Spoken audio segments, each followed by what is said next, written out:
Isang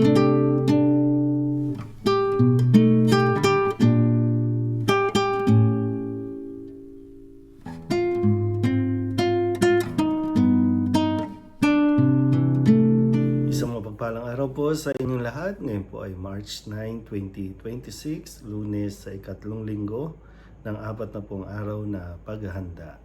Ating pong unang pagbasa at pagninilay sa araw na ito ay hinango mula sa ikalawang aklat ng mga hari, chapter 5, verses 1 to 15. Noong mga araw na iyon, sa Syria ay may isang pinuno ng hukbo na labis na kinalulugdan ng hari pagkat matapang siya, makapangyarihan at pinapatnubayan ng Panginoon, kaya laging matagumpay ang Syria. Ngunit siya'y ketongin, siya ay si Naaman. Minsan, ang mga taga-Syria ay nakabihag ng isang babaeng Israelita. Ginawa nila itong katulong ng asawa ni Naaman. Sinabi nito sa kanyang Panginoon, kung ang asawa ninyo ay lalapit sa propeta sa Samaria, tiyak na gagaling siya. Ang sinabi ng Israelita ay sinabi ng babae kay Naaman. Nagpunta naman ito sa hari at ibinalita ang sinabi ng utusan ng kanyang asawa. Sinabi naman ng hari, pumunta ka at pagdadaling kita ng sulat sa hari ng Israel. At lumakad nga si Naaman. May dala siyang 30,000 putol na pilak, 6,000 pirasong ginto, at 10 magagarang kasuotan. Dala rin niya ang sulat para sa hari ng Israel. Anang sulat, mahal na Haring Horam, ang may dala nito'y si Naaman na aking lingkod. Ipinakikiusap kong pagalingin mo ang kanyang ketong. Nang mabasa ito ng hari ng Israel, ginahak niya ang kanyang kasuotan at sinabi, ako ba'y Diyos na maaring pumatay at bumuhay? Bakit sa akin niya pinapunta ang taong ito para galingin sa kanyang sakit? Baka naman humahanap lang siya ng dahilan para magdigmaan kami. Nang mabalitaan ni Eliseo ang ginawa ng hari, ipinasabi niya, bakit ninyo gagahakin ang inyong kasuotan? Sa akin ninyo siya papuntahin para malaman nilang may isang propeta rito sa Israel. Ipinasabi nga ni Haring Horam kay Naaman na ang hanapin nito'y si Eliseo. Kaya sumakay ito sa kanyang karwahe at nagpunta kay Eliseo. Kasama ang marami niyang kawal na kabayuhan. Ipinasabi sa kanya ni Eliseo, pumunta ka sa ilog Jordan, lumubog ka ng 7 beses, at mananauli sa dati ang iyong katawan. Gagaling ang iyong ketong. Nang marinig ang sinabi ni Eliseo, nagalit si Naaman at padabog na umalis. Sinabi niya, akala ko pa na may sasalubungin niya ako. Tatayo siya ng tuwid, tatawagan ng Diyos niyang Panginoon sa ilog Jordan at itatapat sa akin ng kanyang mga kamay upang ako'y gumaling. Bakit doon pa niya ako pasisisirin?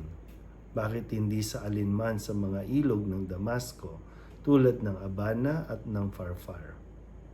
Hindi ba't mas malinis iyon kaysa alinmang tubig sa Israel? Siguro na may mas madali akong gagaling kung doon ako maliligo. At galit na galit siyang umalis.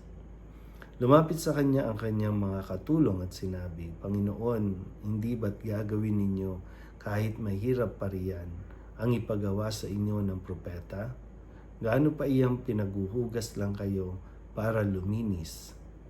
Kaya nang mapag-isip-isip ni Naaman, lumusong siya ng ilog Jordan at dumubog ng 7 ulit. At tulad ng sinabi ni Eliseo, na nauli sa dati ang kanyang katawan at kuminis ang kanyang balat tulad ng balat ng sanggol. Si Naaman at ang kanyang mga kasama ay nagbalik kay Eliseo.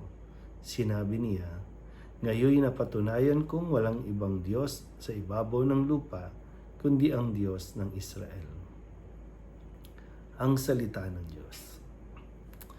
Muli po, isang mapagpalang araw sa inyo pong lahat. Tayo nagsisimula para sa ating paglalakbay sa ikatlong linggong ito ng 40 araw na paghahanda o Kwaresma. At dito, ang kwento tungkol kay Naaman na isang kaitongin sa isang napakasimpleng paraan at utos ni Eliseo ay siya ay gumaling. No? Sadyang totoo naman po, no? Minsan gumagaling tayo o hindi tayo gumagaling dahil sa katigasan ng ulo natin. Hindi natin sinusunod yung mga prescription dahil meron tayong ibang paniniwala o alam na mas gusto nating itong gawin. Kaya tuloy hindi gumagaling. No? Maraming ganyan na mga may sakit na nag-self-medicate, sarili lang. Sa paraan na nga lang nila. Minsan nga, nauuwi pa sa mga tawas-tawas o albularyo. Pero madali lang naman, kung gusto nating gumaling, maging masunurin lang tayo. Masunurin sa, lalo na, no? Kung gusto nating gumaling sa sakit nating spiritual, maging masunurin tayo sa kautusan ng Diyos at gagaling tayo. So bakit lumalala ang mga sakit natin? Dahil patuloy ang katigasan ng mga ulo natin. So sa kwentong ito, no, bagamat napaka delikado dahil nung panahon yon wala pang gamot sa ketong, pero yun nga, ina-expect ni Naaman na isang napaka-ingranding pamamaraan, pero yung binigay ni Propeta Eliseo, no, sa pamamagitan niya ay yung paglubog lang, pagliligo lang, siya ay gumaling mula sa sakit na ito. Kaya sana po, no, tayo din habang naghahanda tayo, simple lang din, no? Kung gusto natin maging malinis, mapatawad sa ating mga kasalanan, simple lang din, kumpisan. Bigkasin lang natin ang mga kasalanan at humingi tayo ng tawad, patatawarin tayo ng Diyos. Wala nang kung ano pang mga magical na makikita, kundi sa ganung paraan lang, magiging malinis tayong muli. Muli po, isang mapagpaalang araw sa inyong lahat.